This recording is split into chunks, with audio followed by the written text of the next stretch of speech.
Okay, so we are having a ride down to Fremantle, down the coast and down into Fremantle.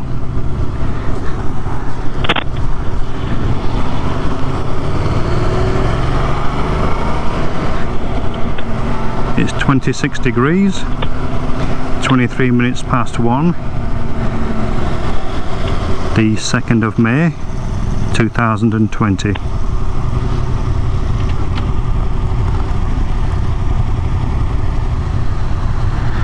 That's a Ducati over there, love. I don't particularly like them. On it outside, it looks okay.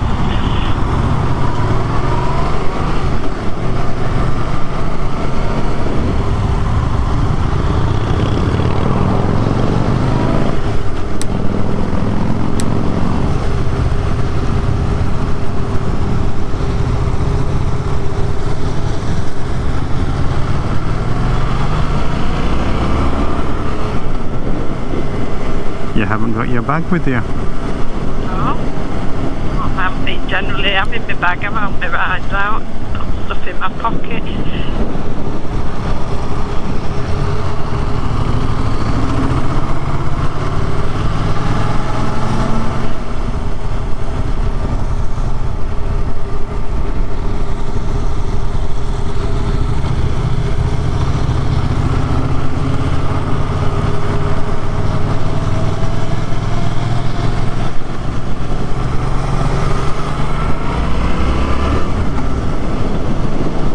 So far I can't say I've heard any difference to these the firmware update.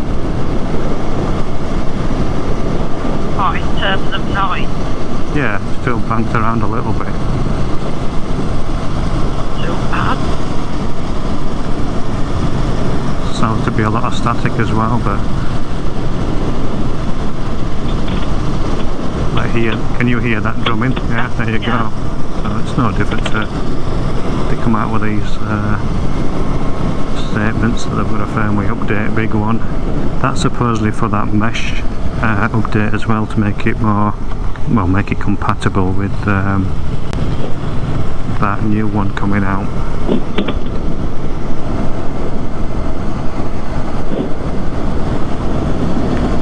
So when we start getting into Fremantle, are we still going to go like we did last time, all the way down towards the dock side of it and then turn into that Tideman road? Like I did last time, along to the sheds, the wool sheds. You mean that E-sheds? Yeah. Well, I want on about that now. I mean, as we approach Fremantle. Oh, Tideman, yeah. Yeah, so go right down towards like the docks, you know, like that big bend, isn't it? It's that 90-degree bend. Remember that one? And then towards the docks, then we turn left, and then across towards Tideman. You're not sure what I mean, do you? So rather than turn left onto Railway Parade or whatever, as if you're going to Jewelleys, you know, on that stretch, we just carry on the other road, you know, on the Old Coast Road or whatever. You just keep going until we have to physically either, well, go straight into the docks or turn left then towards Tideman. Remember that one? So you're talking about, I don't know, you're talking about going on the coast somewhere, turning onto the coast. Not even near Fremantle. No, right? No, going into Fremantle. We'll have to leave. Yeah. What you do. We did it last time. Big old nail in the road there. There's something metallic here. Like rusty old nail, big nail, but you know, like of old, you know, they used to put nails in everything. Yeah. Maybe like a crate nail, you know, those big thick ones. That's lovely. Again, cloudless. Yeah. Yes, now the last month of autumn. Yeah, then into winter. The cold depths of winter. Yeah, cold depths of Australian winter. Definitely. When it gets down to about 4 or 5 degrees overnight and about 12 degrees in the day. That's about as cold as it gets. Come in. Come in. There was some banging then on the system.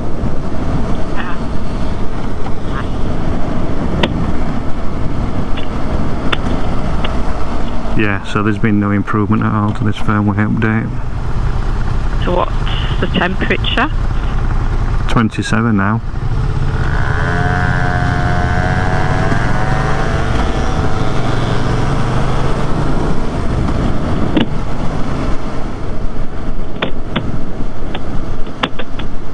Where are you? Just behind this white car.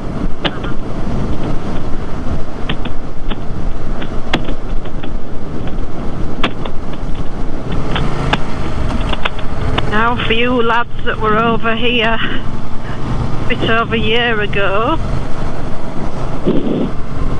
that green down there to the left, which Glenn will hopefully see on his camera, is the golf course you went to. Which was the... Which one was it, Catherine? Is it just Wembley? Wembley golf? Yeah, it's the Wembley golf course. It was very good, very nice there.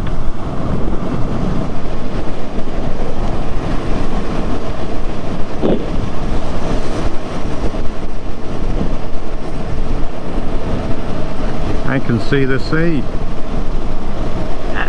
The ocean. Yes.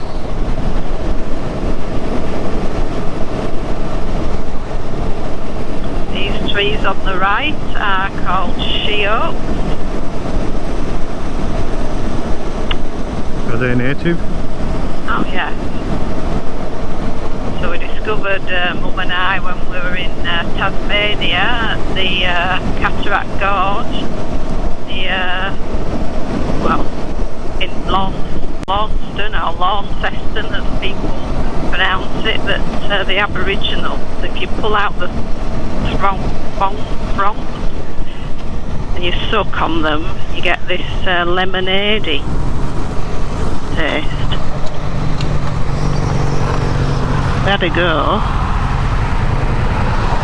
One of them, yeah, not so bad. The other was like sucking on a twig.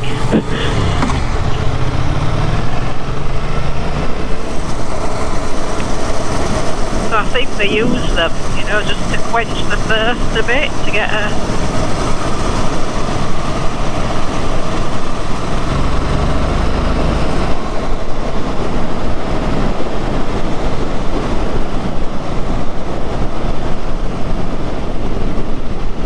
Fremantle's a port town, very important here to Western Australia as a whole of days gone by and also modern times.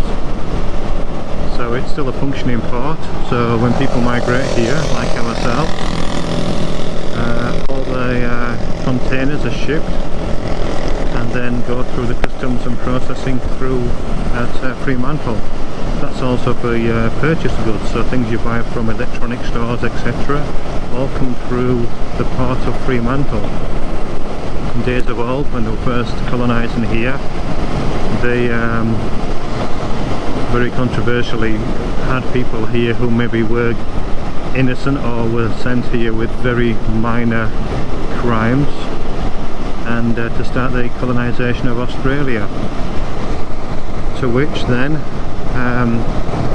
with Fremantle, the wrong ones, let's just say, contributed to building the prison in Fremantle. The prison, I think, was an ongoing prison. It was still a running prison up until, I think, into the... Do you think it was in the 80s, Catherine, or was it even into the, I think, 90s, wasn't it? You're not sure? But it was a functioning prison until recent times, let's say. I think the last person to be hung at Fremantle prison, because they did hang people there, I think it was actually a female as well, and I'm not sure whether that was something like 1954 or 1964. Now Fremantle Prison is a tourist attraction. You can go around on a tour. They do daytime tours and evening tours, the ghostly tours, and they tell you the tales of what spirits and phantoms and spectra are there in the grounds to this day. Apparently there was a tale where one particular security guard, it was his first shift there, and he was told to go down one end of the wing to just to check, you know, the corridors and the rooms as such, and he went down one side, and apparently he heard something which really frightened the life out of him, and he ran back to where their security base was in the prison, and basically said, "That's it, I'm off, I'm not coming back." He actually packed up. He was that scared never to return. I think the building itself is predominantly limestone, and it is right next into Fremantle itself. So there has been some breakouts over the years. The one guy called Mundine Joe, who's in 4th floor here in Western Australia, apparently he made several successful breakouts, only to be returned to the Fremantle prison on each occasion.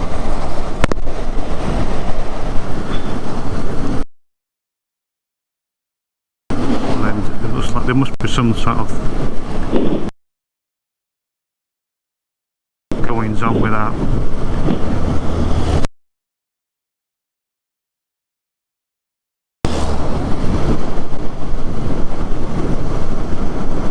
I don't know if any of you noticed the sculpture just back there on the left, Ball and Chain.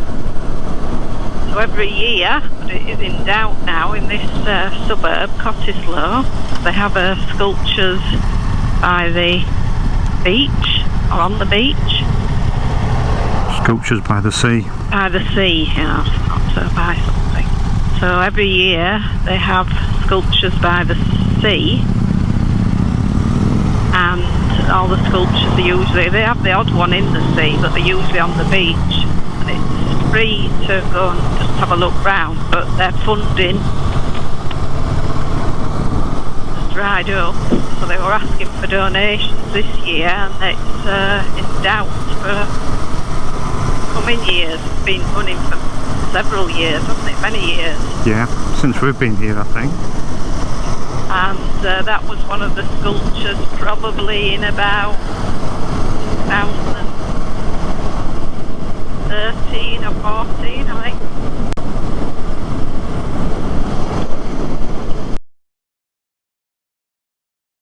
BW Combi, right? So just keep going here, you see, you don't turn off basically, just keep going all the way along here. Oh, I know that. And then you'll get to a point, you see, you have that hard right turn, and then you get to a junction where you either go straight on into the port, which I made a mistake of, into the docks, or you turn left and you go left into the town then.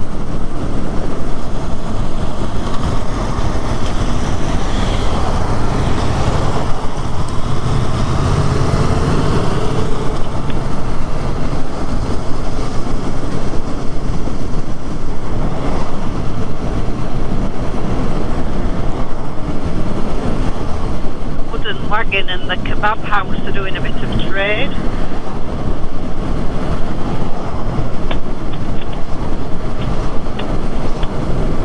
And we've got ice cream here.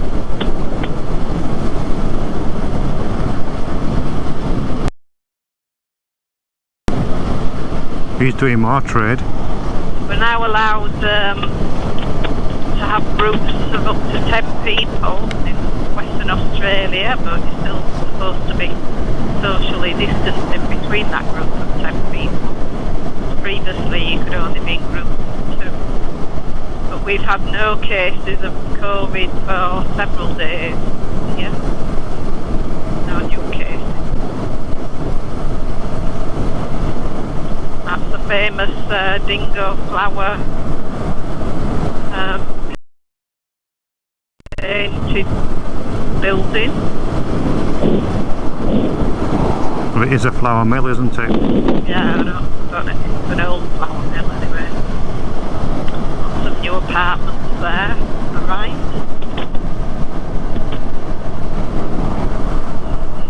So this is that hard right I was saying.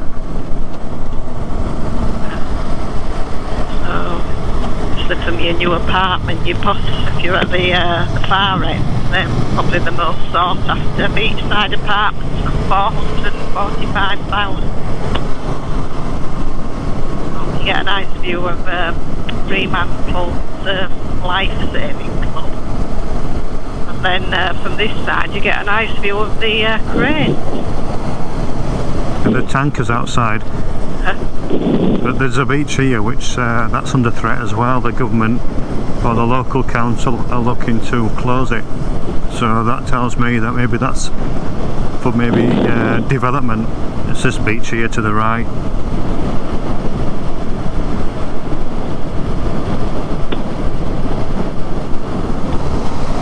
Yeah, there were some signs that said Save Port Beach, weren't there? Yeah.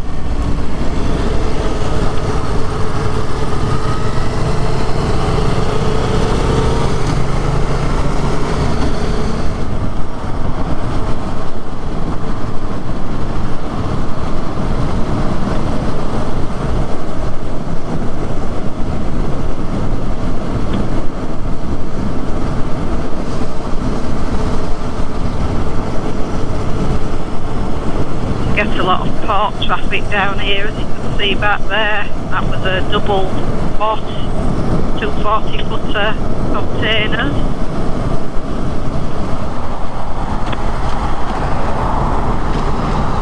Our belongings when we came here were shipped in a 20-foot container, weren't they? First time around, yeah. And when we went back, as we did about 5 years later, we shipped our household belongings in another 20-foot container and a fairly new car in a 20-foot container of its own. It went all in one go. It was a 40-footer, wasn't it? Oh, yes, it might have. And that's why they stuffed it up, because they built around a frame around it. No, going back. Oh, going back. Fine, it had its own space, but we actually brought the car back again. Wanted to come back home to Australia when we came back, and we just had a 20-foot container, and they said, yeah, you can get that car in, we'll build framing round it. But things above it were like, is that safe? Oh yeah, no problem. We've had, Lamborghinis, Ferraris underneath, no problem. So it arrives in Fremantle here. We get it arrives in Fremantle, and then the shipping company take it to their depot down near the airport. We get a phone call, photographs. Do you want to come and have a look at this? And they woodwork built around the top of the car had broken and was rubbing on the roof. Caused a bit of a dint and scratching.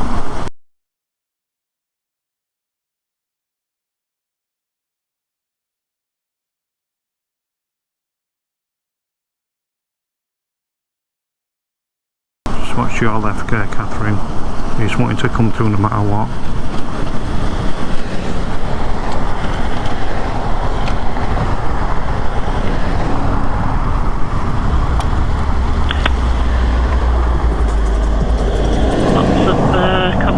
On ships there, moving the cranes working.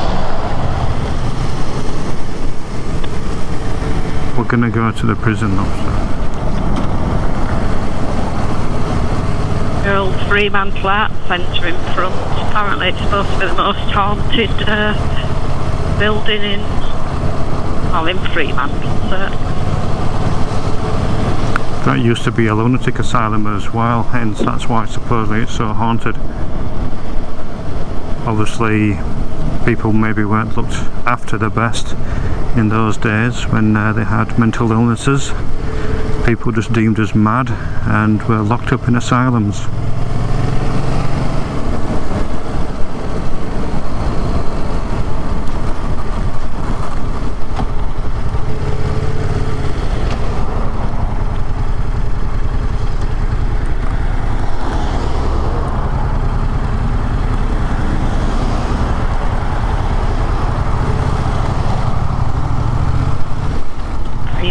Fremantle Animal Hospital. A lot of lovely old buildings here. It's obviously, well, not obviously, but it's actually older than Perth.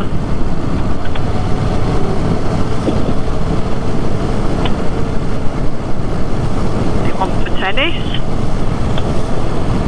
Nice day for it.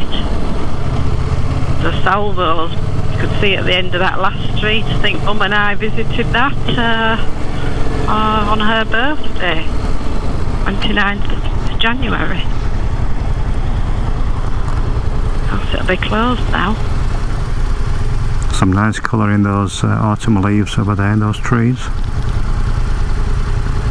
There's not many trees that change colour, is there, in Australia, or lose the leaves really. Well, gum trees do lose the leaves all year round, but they're never bare.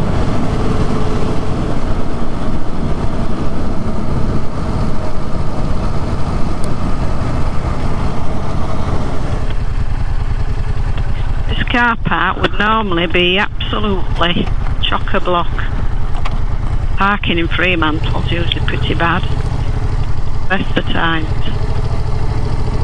But that's the sign of the times we're living in at the minute.